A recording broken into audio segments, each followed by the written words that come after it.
Bismillahirrahmanirrahim. Assalamualaikum warahmatullahi wabarakatuh. Abdi Cita Fortuna Rusyadi Astori ti Prodi PBSD semester 3 bade ngajelaskeun ngeunaan deskripsi jeung fungsi aplikasi Focusky Presentation. Focusky nyaeta salah sahiji software presentasi offline nu bisa urang meunangkeun sacara free.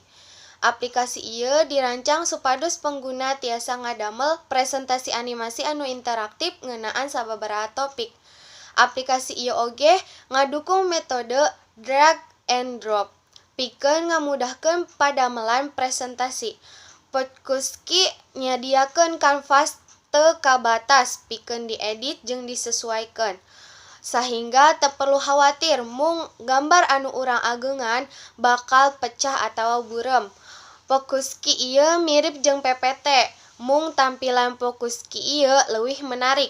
Cara ngadamelna saeutik rumit, tapi mung hoyong sungguh-sungguh ngadamelna pasti hasilna ge bakalan sae.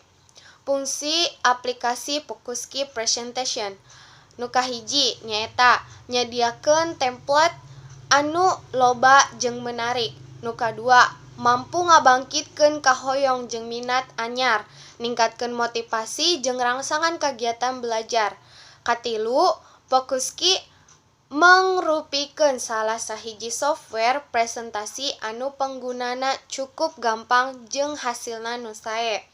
Nu kaopat, bisa ningkatkeun sarta ngembangkeun ide kreativitas dina ngedesain.